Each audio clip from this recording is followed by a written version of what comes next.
Good afternoon, 4 p.m. people. Grabe si Lord sa 4 p.m. May special message to you as 4 p.m. people because ako din naramdaman ko yun when we worship God, we united our spirit with one another. That we're able to really, yung talagang na-bless si God that He sent this message to us, that He is transforming. Talagang 4 p.m. A community that is church. Kasi nandoon na daw yung natin, yung spirit natin with one another being so close and united. And the Lord will just bless that even further, that the community of Christians in Victory May Kawayan, inyong ifo-flow. Saktong-sakto naman tayo sa See You on Sunday, ano po? Kaya tayo tayong lahat at once again, nakatayo naman this time, di ba? Meron na tayong feel at home, bahay ko ito na gesture na ganito. Lagi tayong nakaupo eh. This time, nakatayo tayo para makita natin yung mga bubong natin at mga bahay natin ay magkakadikit at ang sasabihin natin, feel at home ako, feel at home, bahay ko to. Okay? Feel at home, bahay ko to, tapos ang magkakadikit na yung tagi-isa kayo, parang gano'n, no? Yan, para connected. Yan. Thank you, 4 p.m. Talaga naman ng 4 p.m. Iba na talaga. Okay, anyway, let's, yung ating battle cry. 1, 2, 3, go. Feel at home. Bahay ko to. Yan, thank you. Nalitratuhan na ba kami? Talagang Maraming salamat. Sabi nga sa akin ni Jade, sabi niya, Tay, grabe, sinishake up ko, but the spirit is so strong. And he did really got that message. Okay po? Since usapan natin ay tayo isang pamilya, let me just tell you about family values. Let me start off with this. Ang family values are beliefs, ethics, priorities, and worldview. Paano pananaw ang mundo at ang buhay? Shared by what each family member. It is, in a way, some kind of a rule to establish consistent guidelines. Yung parang mayroon ka mga dapat, sabi that will help everyone in the family know what is and what isn't expected of them.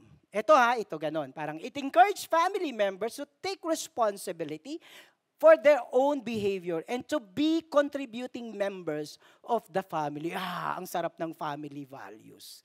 No, tapos dito, ang isa pang bahagi ng family values, kasi maganda tayo na meron tayong mga dekorasyon. Kaso, di ba, minsan yung nabibili natin sa bookstore, meron silang sarili na, minsan, kulang yung bawal chismis. Bawal hindi magbayad ng utang. Wala yung bawal hindi naguhugas ng pinggan. So may ganon. Ang cute nun, nung first in-introduce, tuwang-tuwa ako yung isang bahay. Ganda naman to, family values, family rules. Gawa kayo ng sarili nyo. So, talking about family values, pati decision natin sa buhay. Our life decisions and choices are determined by what one values more. Yung pamilya. Ano bang binavalue ng pamilya? And becoming aware of what we really value, pag alam ng mga anak natin at tayo, ng mga lolo't lola, kung anong binavalue, anong mahalaga, at anong pipiliin, and what we should value is crucial. Dapat alam natin. At ano ang dapat sa mga young couple. Kailangan i-establish yan. Kasi crucial yan. At dito dahil noong last week pa ako medyo transparent, di ba yung sinabi ko sa inyo kung paano ako nalulungkot kapag hindi umaattend, kung paano ako masaya pag may umaattend kasi See You on Sunday. Maging very, vulnerable ako last Sunday. Medyo ulit ako ngayon. It's now about my family. Talking about the values, meron kaming nagkaroon ng issue last Sunday. Sorry, hindi dito. Yung bunso namin hindi umattend ng Sunday service. Hindi dito at hindi din sa U-Belt kasi nagdo-dorm siya. So nasermonan siya ng mga ate. Sabi nito, talagang hiningi ko yung screenshot. Ikaw nagbigay nito, kaya payag ka na. Ito yung screenshot ng ate niya sa kanya. Going to the church and going home are the priority kapag Sunday. We don't want you to get used to ditching out, attending the church services, and going home. Keep yourself connected to the family and most especially to the Lord, sabi ni ate. I am not saying you are that. Just remind yourself always of the more important things in your life. So, ibig sabihin, salamat kay Lord, I was able to instill the value of the Lord in attending Sunday service. Kaya sila na ngayon ang nagsasabi sa isa't isa tungkol dito. So be it.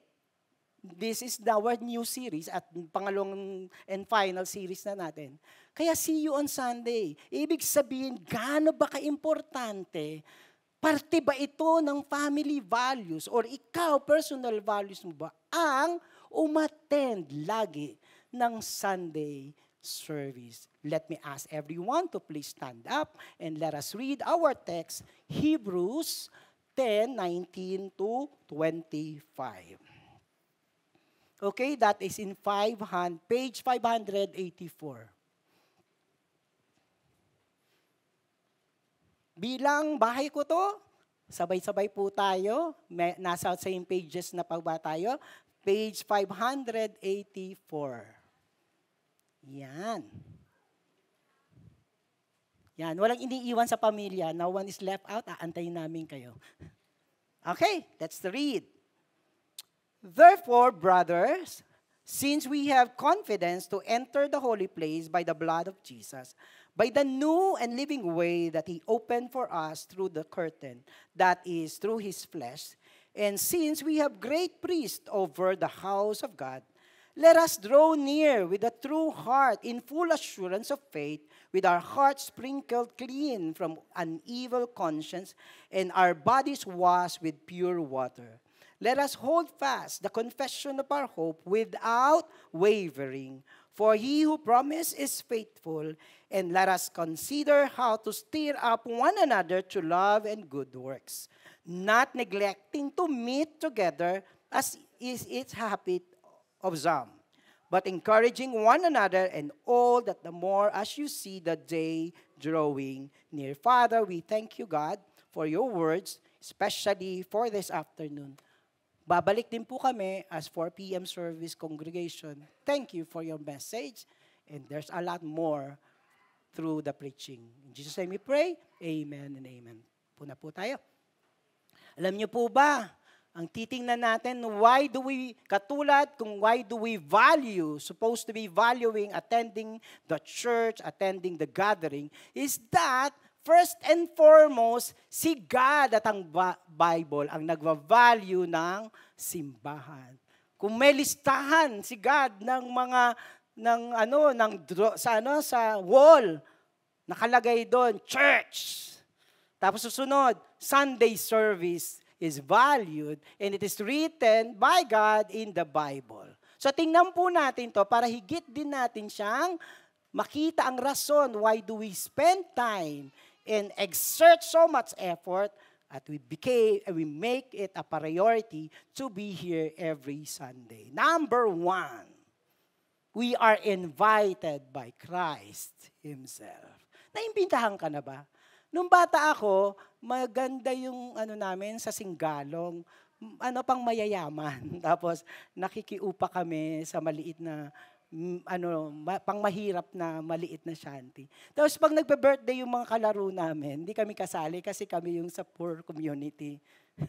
Alam mo yun, hindi ka invited kasi hindi ka belong. Naramdaman mo ba yun na hindi ka invited? O kaya gagawin mo lahat. Nung bata ako, sumisilip-silip lang ako Talaga sumisilip. And one time, na-invite ako, wala naman yung mga katoropa ko doon. Di hirang-hiya ako kasi ang yayaman ng mga kasama ko. But I tell you, when the Lord says, come to my temple, come to my holy house, it is God who is inviting us. You get your invitation? So you're here. Anong sabi sa text natin? Therefore, brothers, since we have confidence to enter the holy place, of course, spiritually, gaya ng sinabi ni Jade kanina, we come to you. Kahit wala kayo sa church, we enter to the holy place. That is the presence of God. But in the community sense, sabi ni Lord also that we enter the holy place by the blood of Jesus, by the new and living way that He opened for us. Through the curtain or through the gate, pwede ka nang pumasok. That is through His flesh. And since we have great priest over the house of God, let us draw near with a true heart in full assurance of faith, with our hearts sprinkled clean from an evil conscience and our bodies washed with pure water. Hindi ka, you're not worthy kasi mahirap ka. Pero dito, anong ginawa ni Kristo? Yung invitation niya, hindi daw dali. Ang invitation is written with His blood. All of us are not worthy to enter. Marurumi tayo. Look, para lang maimbitahan ka ni Lord, tumagas ang kanyang dugo. Imagine that. Tumagas ang kanyang dugo para maalis yung curtain, yung umahad lang. Anong nangyari? Through His flesh, He died on the cross. Alam niyo yung Hebrew ay sinulat sa mga Jew na masyadong familiar sila sa Old Testament ceremonies, sa ritual, at sa templo. Kaya nung dumating si Kristo at namatay siya sa krus, gumawa yung writer ng letter sa mga Hebrew, eto na ngayon. Para makita nyo mas maigi, tingnan nyo po ang Solomon's Temple. May partition yan. Yung iba, dito lang sila sa outer yard. You do not belong with the holy place. You do not, tapos dito mga priest lang. Hindi ka po pwede. Lalo naman dito. Anong nakalagay? Sino lang doon po pwedeng pumunta? High priest at king kailan? Hindi kaya niya gusto, kung kailan niya gusto, once a year at delikado pa siya. Dahil kapag pumasok siya dito na unworthy, meron siyang mayroon siyang tali at may kalembang ang kanyang abito.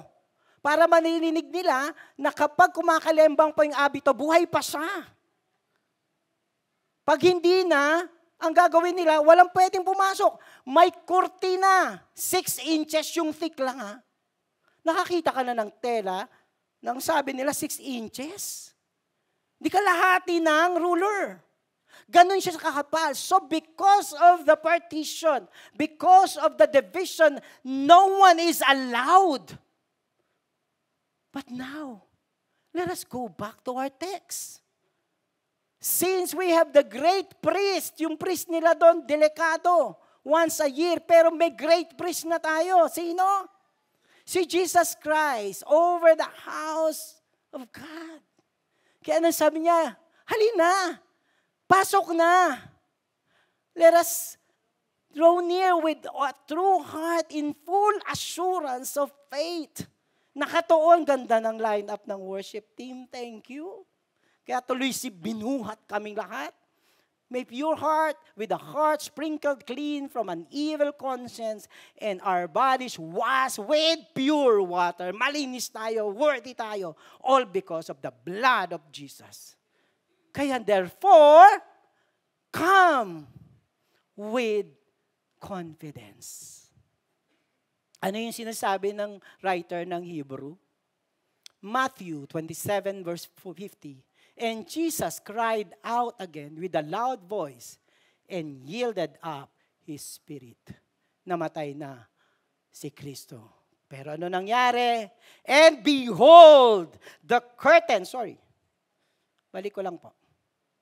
And behold, the curtain of the temple was torn in two from the top to the bottom, and the earth shook and the rock were split. Wala na. Sinabi ng Hebrew writer, wala na yun. Yung hindi na kayo makakapasok. Now, you are all worthy because God invited you in. This is what we are doing every Sunday. It is an invitation from God. Sabi pa rin ng Hebrew, therefore, since we have a great high priest, Jesus Christ, who has passed through the heaven, Jesus, the Son of God, let us hold fast to our confession. For we do not have a high priest who cannot sympathize with our weaknesses. Alam niya, bago tayo pumunta dito, anong pinagdadaanan natin? Pinagdaanan niya. So ang sarap yung high priest mo, alam. Huwag ka mahihiya. Namatay nga siya sa'yo para sa hiya mo na yan. So be confident. Be excited to come into the temple. But the one who has been tempted in all things as we are, yet pinagtagumpayan niya na hindi siya nagkasala upang maging karapat dapat siyang maging alay. This is our God.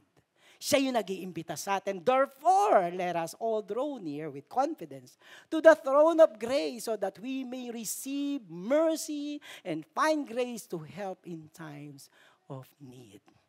Parang katulad natin ngayon yan.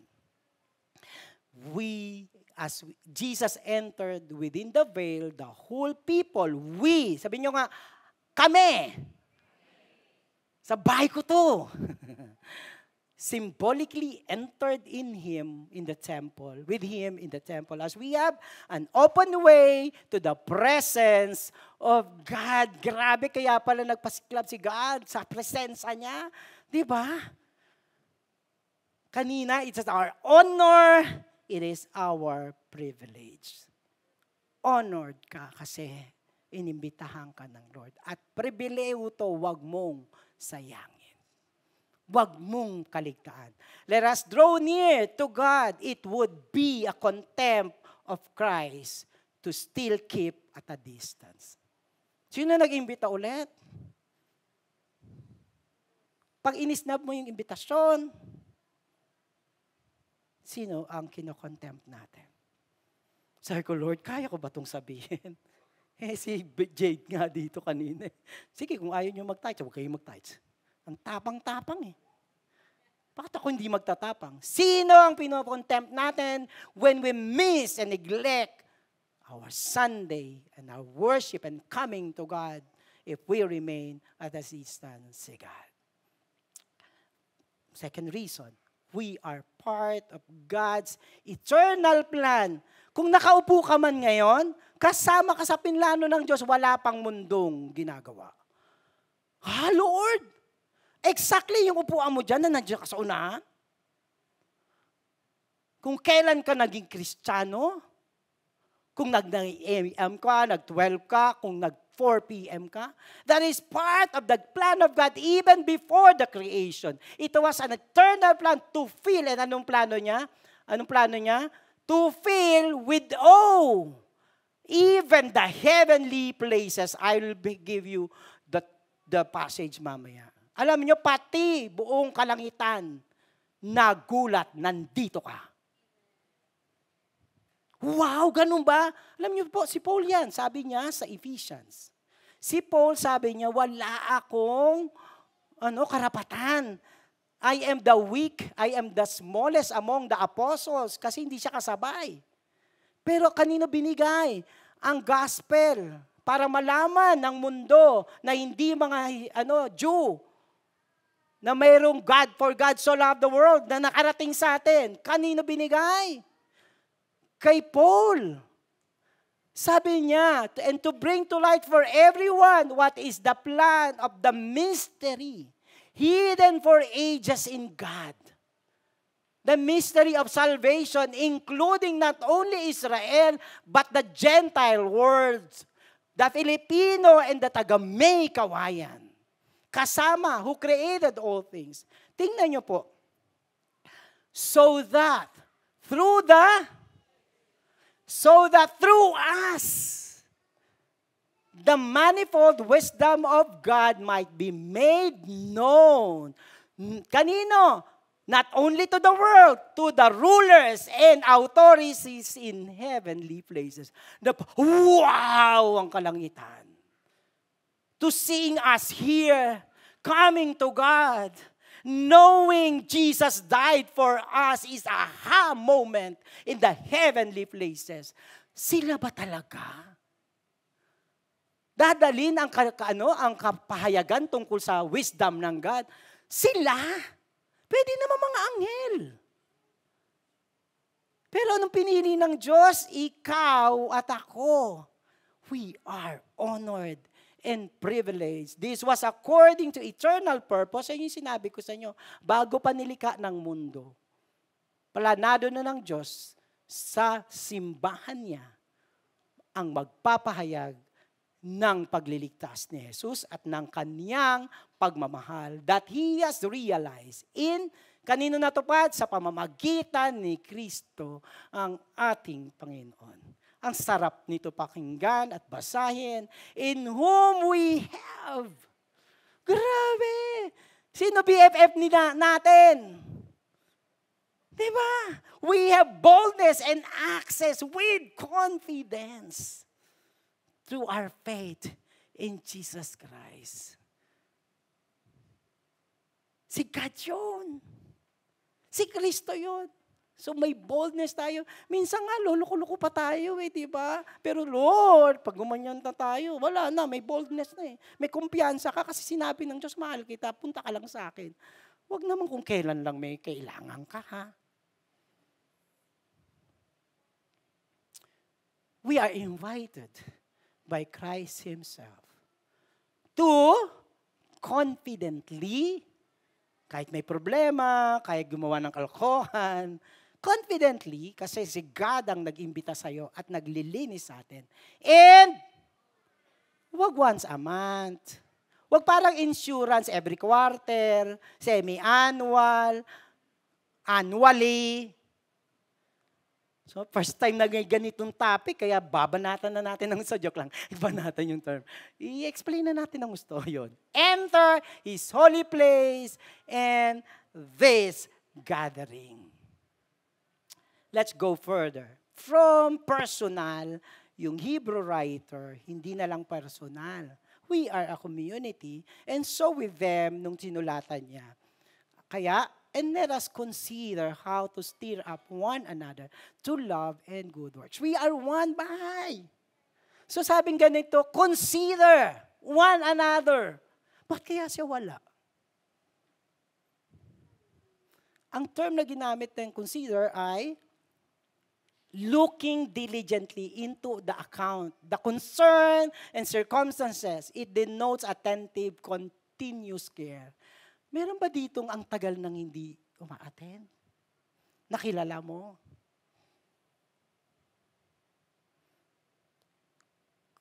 Consider one another.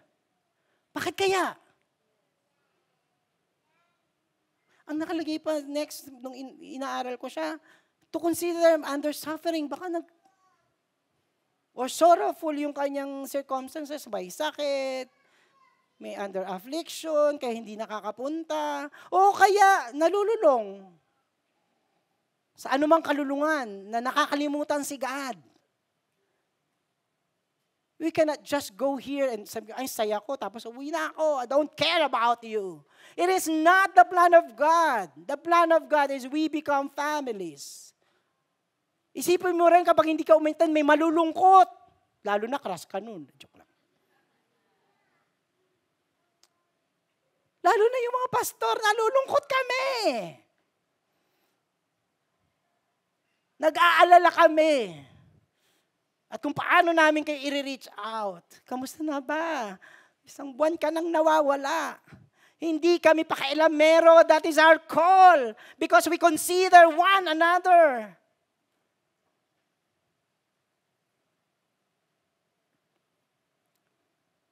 Ano pa sinabi? To stir up one another. To stir up. Ang isa pang word ng stir up, hindi lang simple. It's to provoke. Di ba? Huwag mo ipoprovoke. Na-offend ako, mapoprovoke. Di ba? Alam mo yun, yung bata, huwag mo iprovoke. Kasi magwawala yan. Yun yung term na ginamit. Bakit? It is so needed that you have to be active about it. The command is so strong, kaya ang ginamit ng writer is to stir up. To stir up a strong active word as command and actual at especially prevailing condition. Mag-act out ka, ano ba yun? Ikilos mo, baka may prevailing condition. Yung tao at tayo.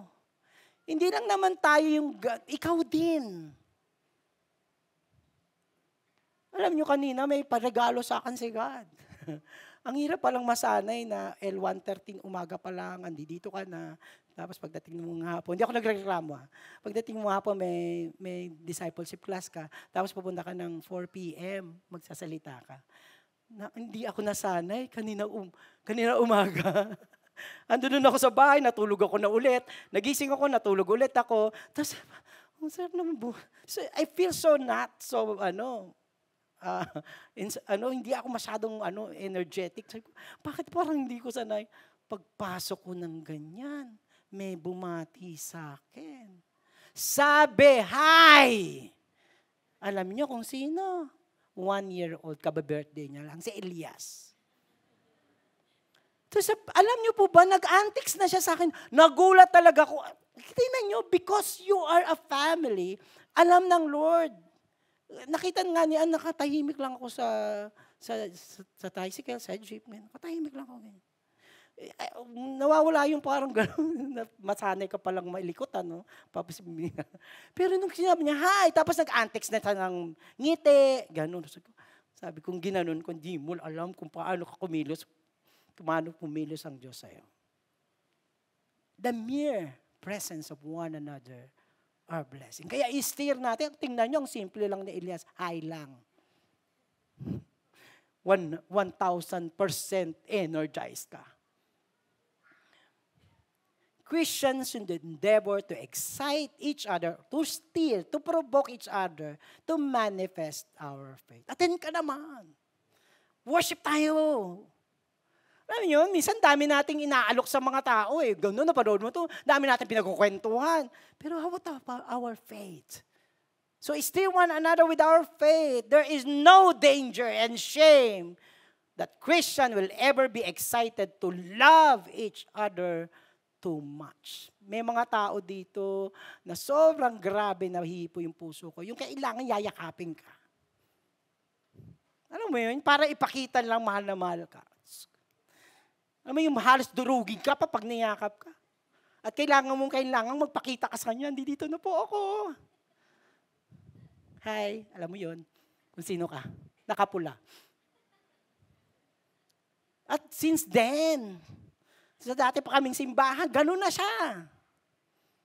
Still one another that we have God, that we love one another.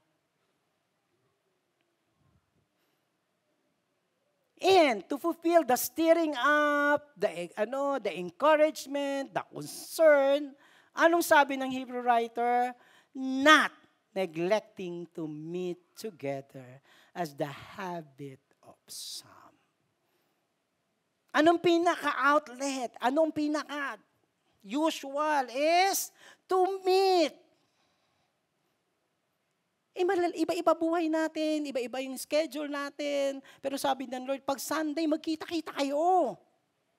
Para mag-update. Para mag-connect. Kaya yung bunso namin, ayaw nung ate na hindi siya uuwi. Kasi, of course, nagbi-video call. Of course, nakauwi ka na ba? Nasa dorm ka na ba? Helicopter father ako eh. Hanggang kailangan, nandiyan ka na ba? Nung una pa, hindi ako naniniwala. Picture mo kung nasa dorm ka na o hindi. Diba? All because ganon. Kailangan ma-meet. Kailangan nag-update, nagsasama, nagkikita-kita. The letter implied that the meeting is a divine duty. Going to church every Sunday is a divine duty. Thank you, Jade. Sa tapang mo, ganun din ako magsalita ngayon. It is a divine duty and there is a blame or fault when it is neglected. The letters pointed it out. But some may have doubts about the necessity of this duty. O kaya, hindi value. O kaya hindi interesado. Pag sinumpong, nandito. Pag hindi walang sumpong. Hindi sinusumpong ang pagsisimba at pagpupuri sa Diyos. Of course, there are personal things and we can worship God, but there is something that the Lord designed that we come together and worship God. It is a duty for us. Let us value it. There are a lot of reason not to join the gathering. Sa context nilang ito, persecution yun nung time na yun. Kaya pag a-attend ako, baka next time ako na yung ipe-persecute. Kaya fearful sila sa persecution. And dati, may self-conceit, ang yabang ng mga Jew, kasi may Gentiles na. Kami ang mga bayan ng Diyos, makikisali kami sa kanila. Minsan hindi tayo attend kasi makikita natin yung kaaway natin. May mga taong minsan ayaw nating makita. Kaya natutuwa ako dito, mula sa economic level, wala tayong sinisino-sino dito. Mayaman, hindi masyadong mayaman, mas masyadong mayaman. Wala, tingnan nyo, walang iba't ibang upuan dito, maliban yung ushering.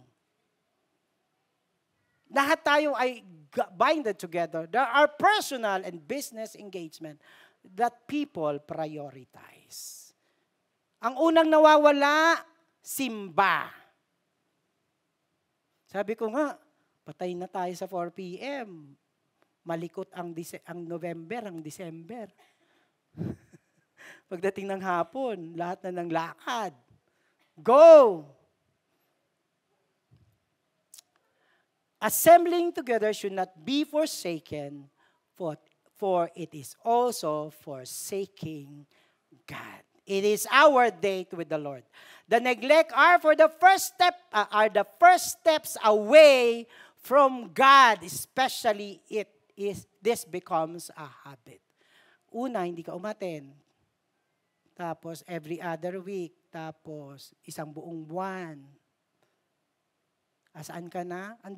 Alam nyo, when I go through the FB, yung mga anak-anakan ko nung dati pa, yung mga teenager, may mga teenager na ngayon, mga professional na, campus missionary na inalagaan mo nung bata, merong kang inalagaan ng bata, iba na.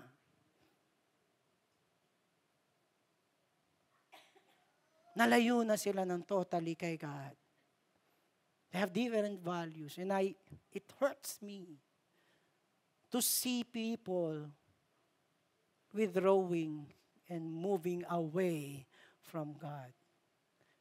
Watch out our Sunday life.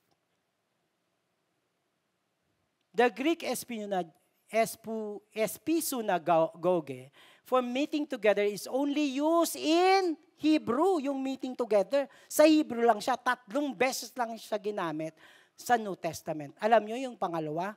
Sa 2 Thessalonians, now concerning the coming of our Lord in Christ and our being gathered together. Saan nakalagay yung gathering natin ngayon? It is closely related sa pagdating ni Kristo upang kunin ng kanyang simbahan. Though it's closely related, parang nagsasama tayo linggo-linggo hanggang dumating si Kristo. Sama-sama tayo nag-iintay, sama-sama tayo nagko-communion. Later on, we will be doing that. Kasi yung communion, ginagawa yon hanggang dumating si Kristo. And the third one, this is the first, that is the second, nung ginamit yung Greek word na espisunagoge,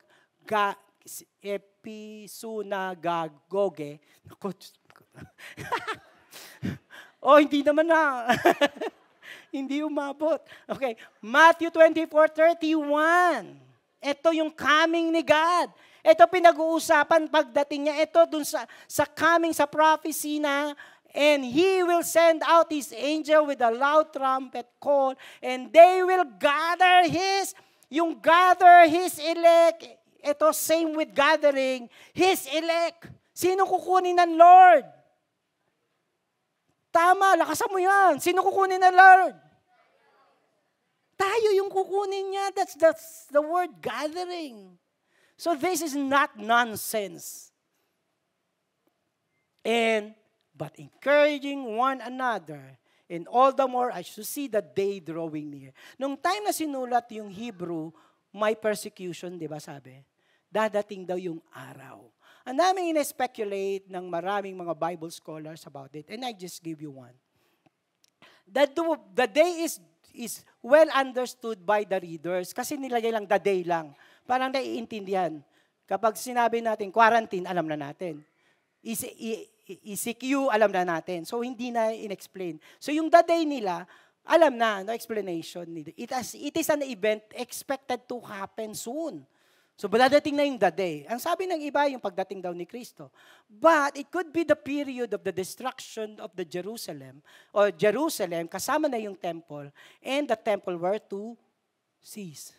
Ibig sabihin, sinasabi, may bantana na sisirain yung templo. Sige, huwag kayong umattend. Pag nasira na siya, it's closed. Kaya yung sinasabi niya, let's steer one another, be with one another, encourage one another. Let's gather before the temple will be destroyed. Ibig sabihin, ganun kahalaga. It is a remarkable event that can influence their character, conduct, community, and faith. So kailangan nilang magsanib-puwersa. Hindi natin pinagandaan ng COVID. Nung dumating yung COVID, dumating yung the day, anong nangyari sa atin? Di ba nagulantang tayo? Aantayin ba natin another? Sabi natin, kailan tayo ulit magkikita? Kailan tayo, hindi tayo pwede magkita, may COVID. Tapos kung kailan maluwag, saka maluwag lang din tayo sa pagbigay ng ohon sa Diyos. Aantayin pa natin another COVID part 2 para makita natin ang essence ng simbahan at ng gathering together. Kaya inulit, therefore, do not throw away your confidence, which has a great reward, for you have nakapag-endure na sila dati. Huwag na naman daw silang bumigay. So that when you have done the will of God, you may receive what is? There is a promise. And the promise is eternal. But we are not of those who shrink back and are destroyed, but those who have faith and preserve their soul. Hanggang langit to. Ang dami nating travel goals. Huwag niyong kalimutan. You are destined to eternal dwellings with God. Huwag yung mga goals natin dito sa mundo, pwede din naman. Pero wag nating ibaba ang eternal goals natin. Last, let us always this. Number 3 to, we are part of God's perfect assembly. Nasa Hebrew 11 yan. And all this, yung mga Old Testament na mga martir, namatay, hinati. Buti nga tayo, hindi tayo hinahati eh. Sila hinati, pinugutan ng ulo. Commended through their faith, did not receive what was promised. Hindi pa. Tingnan niyo sabi ng Hebrew writer, since God had provided something better for us, that apart from us, they should not be made perfect. Nag-iintay sila Moses. Nag-iintay yung mga propeta, sila Paul. Hindi sila kumpleto. Tayo at ang susunod na mga simbahan ang kukumpleto sa great gathering. You are part of that grand, eternal gathering. Kaya, see you on Sunday.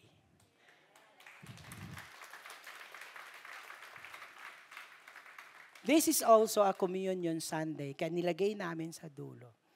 At let my call the worship team and prepare nyo po yung inyong mga emblem, elements. Yan.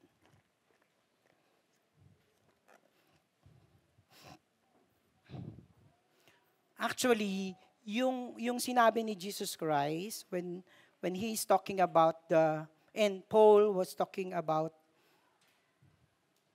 the communion, ito po yung sinasabi, aalalahanin ang pagkamatay ni Kristo sa krus ng Kalbaryo, which we did, Tapos, aalalahanin na si Kristo ay hindi na natiling patay, siya ay muling nabuhay. Ang ika-third, kaya tayo nagko-communion, is that we are all looking forward when the Lord will come back and take His gathering with Him. So it's a great gathering that we are doing this. Let us all rise.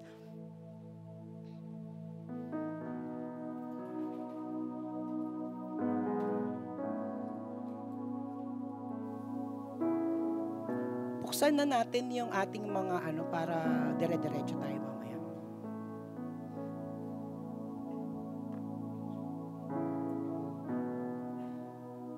Thank you.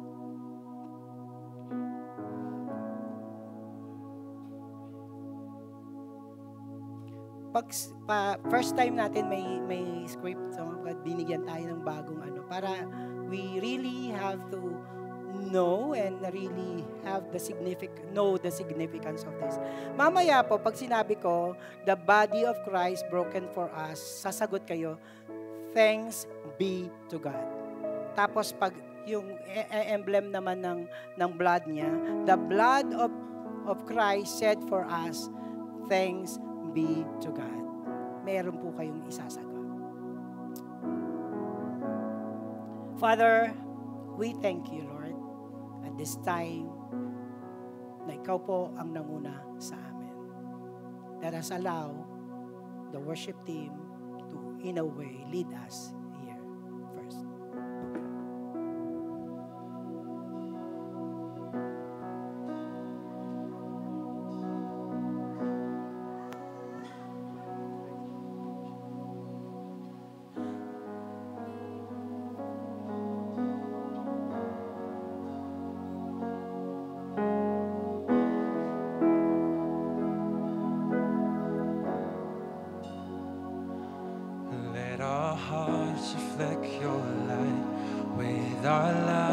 Testify, you burn brighter, we burn brighter, we will never be the same, for the glory of your name, you burn brighter, so we burn brighter, let our lives reflect your light, with our lives we'll testify.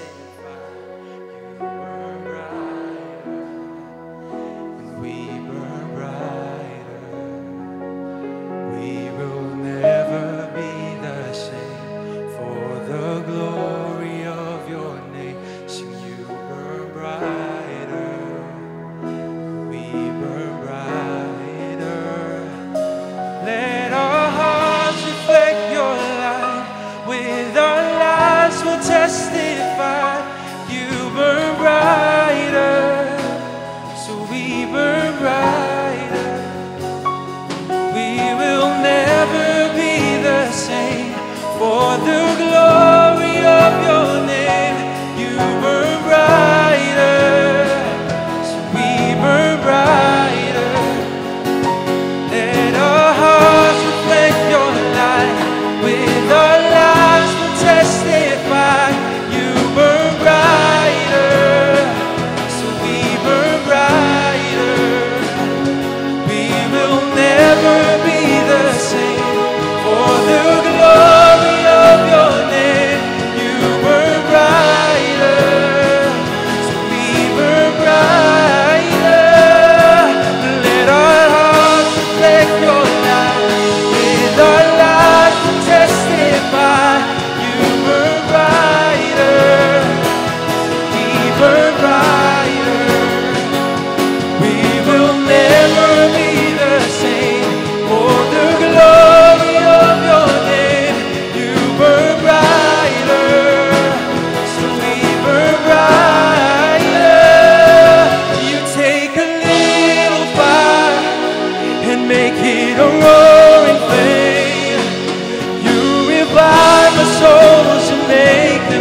and burn again.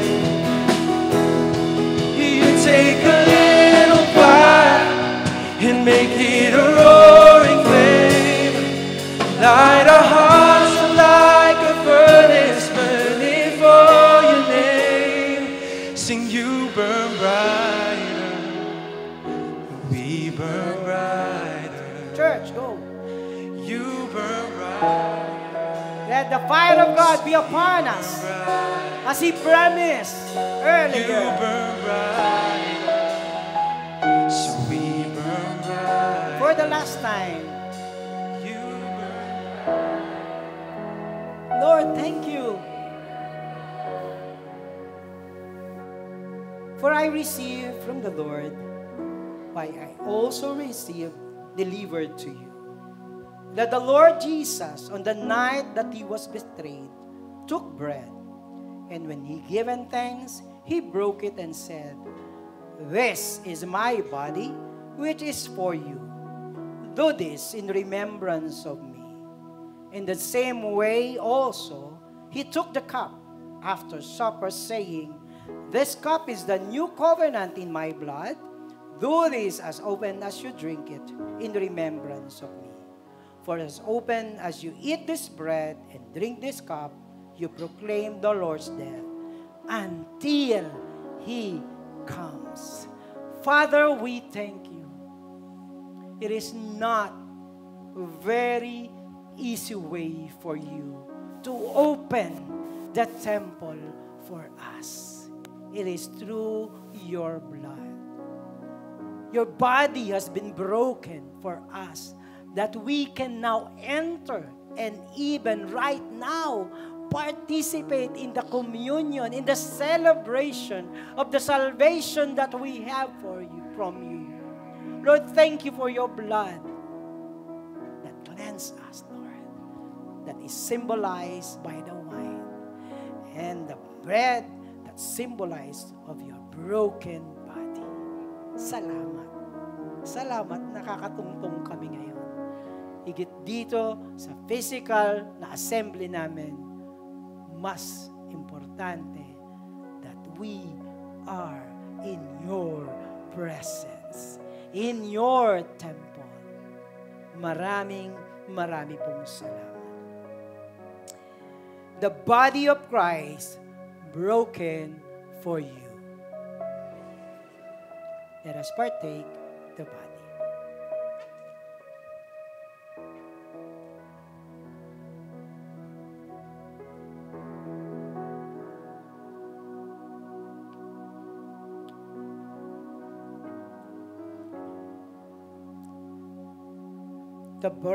The blood of Jesus shed for you. Let us now partake the Lord's cup together.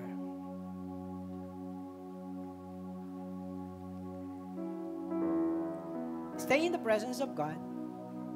Gaya ng pinangako ng Diyos, there is healing, restoration, and blessing happening right now.